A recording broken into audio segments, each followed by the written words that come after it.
In this section, I'm going to teach you how to do Facebook ads one hack at a time. So with Facebook being the leading social community online with over 2.85 billion active monthly users, it's a great way to maximize your exposure and target your message. The greatest thing about Facebook advertising is the strength of its targeting and the ability to set your ads for success. Your Facebook ads need 3 parts to run. The first is your campaign objective. So here you put whether it's brand awareness or you're looking for reach. Normally the brand awareness gives you the ability to get your name out there a bit more, but you can put a fairly defined objective in here. And over here I've also given you the descriptions where you see how it's set up there: campaign, ad set, ad. When you first start out, this becomes rather confusing, and you're naming things and wondering where you are and how you're going to get this achieved. So it's very, very important that you understand that it's in 3 steps.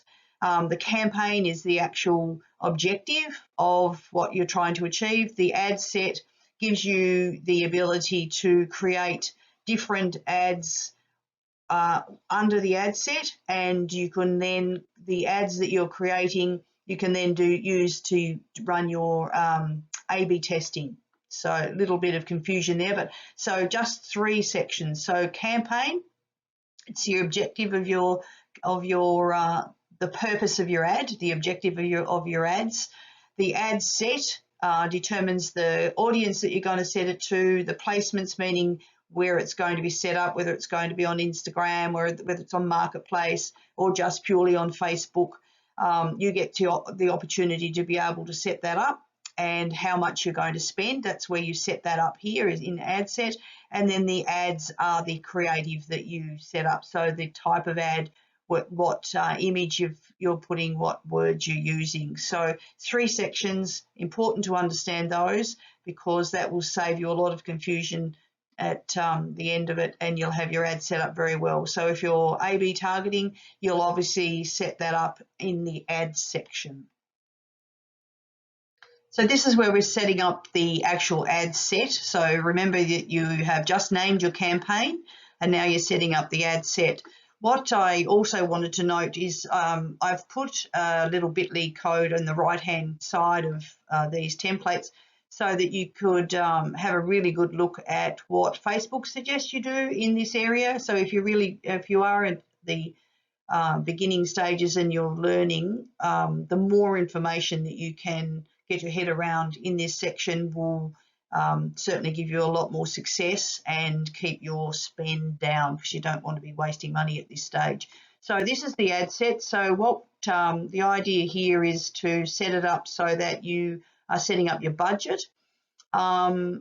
Just initially, the special ad categories, you are restricted in what you can advertise in some categories on Facebook.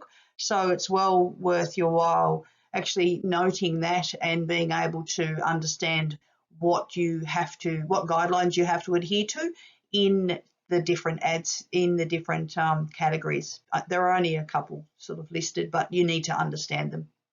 A/B test, this is where you create your A/B testing, and the campaign budget optimization is where you allocate, if you want to allocate different funds to different A/B, different ads in your A/B testing. This is where you can optimize those as well.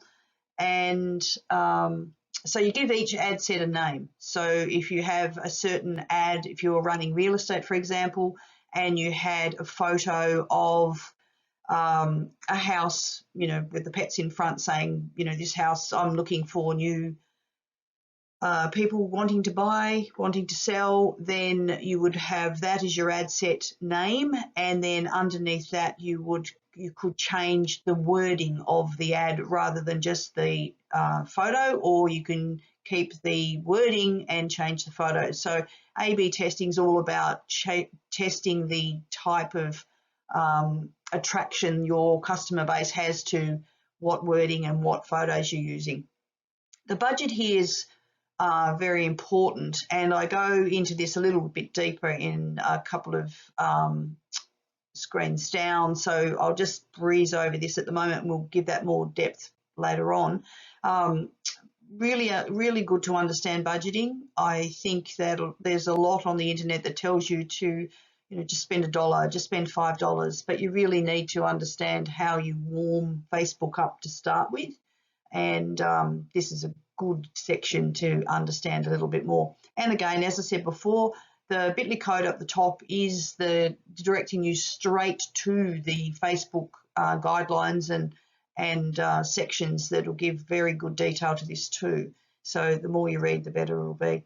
Audience, this is your targeting. This is basically where you're going to be able to say who and what you're targeting.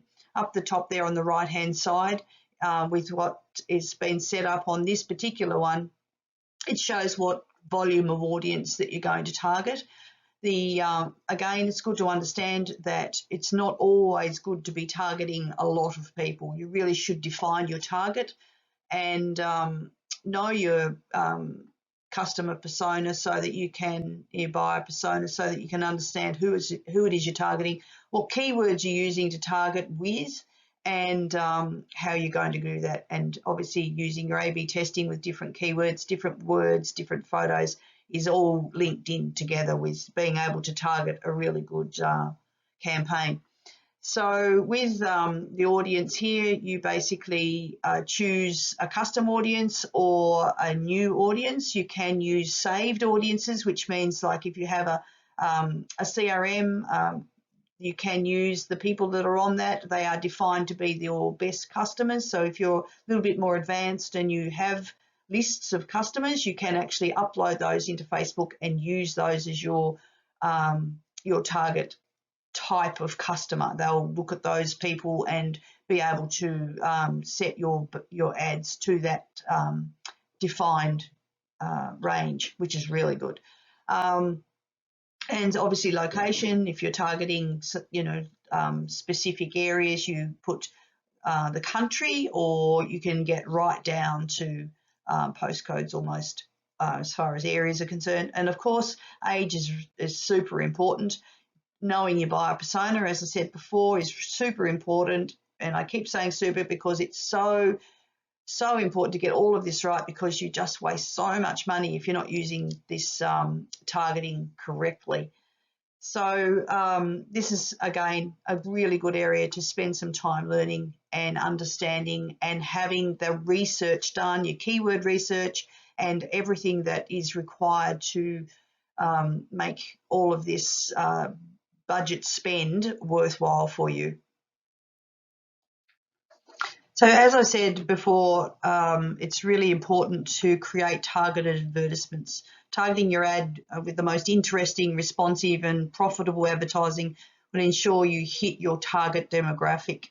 You can target your ad to appear to a defined demographic. Understanding your buyer persona will give you that more of an idea of where you're going as far as age, location, gender, their interests. You can start targeting groups that are of the same type of interest when you're actually doing your selections of who you're targeting. People's hobbies, like there are different sort of hobbies that actually define them as a person that are interested in your product. And you can also add many Facebook groups into the targeting as well. I mean, as I keep saying, market research is paramount. It's the way to accurately define your target market and develop ads that hit your specific customer base. It's imperative to remain within the Facebook guidelines. Quality control is, like they're really on, and they will shut you down in a moment. So don't use any offensive, don't use anything disruptive. Just make sure that you're adhering to the special ad categories if you come within those categories, and just be very careful with your wording with your ads. I know that things, if you're in affiliate marketing, things like making cash, defining that you're going to make people rich, it's just not on. You can't be doing things like that. So understand your Facebook guidelines. The bit.ly code at the top will give you the section where you can give a lot of reference to what Facebook requires of you and make sure that you're really fitting within their guidelines and making, again, very sure that you're targeting the right market. I just wanted to show you a little bit more about the ads setup here. So remember, you've got your campaign, you've got your ad set, and now you're setting up the ads. So this is where you're really capturing the interest. Remember, they have they scroll down that feed very quickly, so you want to make sure that the photos and the wording you use is very eye-catching. I just wanted to show you here also, you're able to add your Facebook page to this section. You can add your Instagram account so that the ads, Facebook actually suggests different sorts of ads for you. And this is where it shows you what placements you've chosen. So if you wanted to change those, you'd need to just go back a little bit. So I just added this very quickly so that you could see the full ad setup. But again, saying to you, this is super important to have capturing photos and wording so that you can, when they're scrolling up that feed, you're actually showing them some interest. They're showing interest in you. So this is the section where you spend a lot of money or get a really good click-through rate. Now, click-through rate means the conversion on the amount of money that you spend and to how many customers you actually get. So your advertisement's click-through rate will play an intricate role in saving you money while increasing exposure and reaching your target market. Consistent tracking of your click rates is really important so that you can adjust your ads, especially if you're doing multiple ads. You want to make sure that you're keeping very good track on what ads are working, doing small adjustments to things to see whether that changes your click-through rate. Rather than recreating ads, it's often better for the Facebook algorithms to do small modifications. So, maybe change some wording or change the amount of money that you're putting into the budget. Typically, your ads should never fall below a 2% conversion rate to maintain continuity. One of the easiest ways to increase your click-through rate is to create highly targeted advertisements. So really good text and images, they should speak out to your customers. And I've said this before, it's really important to know your buyer and to know what interests them so that you can, shout out when they're scrolling down that Facebook feed. Split testing various ads with Facebook determines what works best. Based on your industry or the niche market that you're in, you can run at least 5 ads with alternative copy, and that'll allow you to test your market thoroughly, and obviously deleting those with a poor click-through rate because you don't want to be spending money on ads that are not working. But don't be too quick to delete an ad. Like the Facebook algorithm does need warming up, so you might find that you've deleted your ad on the 6th day, and on the 7th you may very well have hit the gold. So time for the ads is important as well. Keep a really good eye on your statistics, your ad statistics. You can have up to 50 ads in each ad set, so it takes a lot of looking after, but you are able to get a lot of variance in your A/B testing, so you can get a really good pattern for what's going on when you're really looking at your stats. I mean, data's everything about this industry. Like if you're not reading your data, you're wasting money left, right and centre, because you really need to be understanding what you're paying for, what you're obtaining, what your ROI is, your return on investment, what your click-through rate is, and your costs on each click. So making sure that you, again, just another thing to really spend some time understanding is read your data and understand what's happening. I've already spoken about the guidelines, but I just wanted to bring it back up again just to make it clear to you that you just must always stay within the Facebook advertising guidelines. So if you're in one of those special categories that Facebook define, make sure you understand what you're allowed to advertise, and don't do anything offensive. Make sure that everything that you do, everybody, you stay, like you're staying within the guidelines. So just brought that back up so that you understand how important it is. So this is about maximising your bid, and one of the most important aspects of setting up an effective advertising campaign is to create the memory of the algorithm. I found it necessary to spend initially $15 to $20 per day over at least 7 days, so that the Facebook sets the ad learning phase, and that way once Facebook has taken you out of that ad learning phase, you're able then to increase or decrease your spend, so that this is a good time. If you've got something that you're running, know that it's working, the click-through is working for you, you can drop it down to as low as $1 a day, because you've already put the ad, gone past the learning phase. Typically the performance stability is after an ad set receives around 50 optimization events within a 7-day period.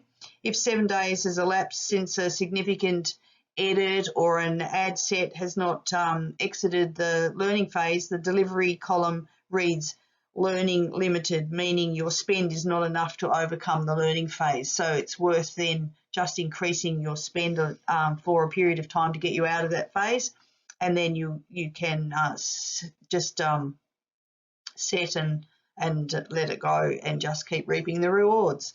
It's beneficial to track how well your advertising is converting. I mentioned that before. Tracking data is just super important to improve click-through rates, and you ensure that your overall spending is staying within your budget and you're getting your click per cost for each of your campaigns. A maximum bid is suggested based on your personal configuration and preferences. Start by setting your maximum bid slightly lower than suggested, and increase it as you improve your advertising conversion rates, or decrease if you run continuously and are securing greater returns and you just want to set and let it go, with an indefinite time.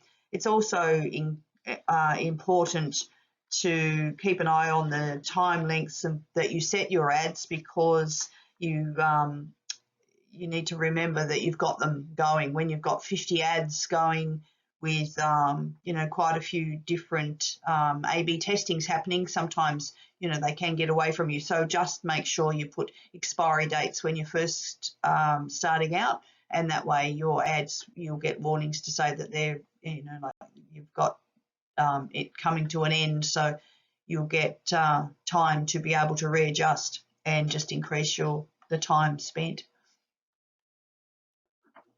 So this is the difference between cost per click and impression-based ads. I just wanted to say that you can develop advertising so that you either pay for the impression or the number of clicks that your ad receives.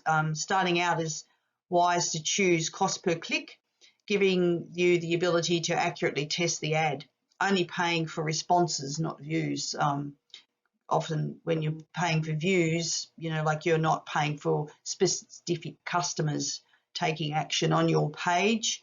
Your ad format can be changed to impression-based later if that suits you, as far as what your ad is defined for. So just hope that this whole Facebook ad one hack at a time has been adventurous and advantageous for you, and I look forward to talking to you again about another great topic that I enjoy on the internet.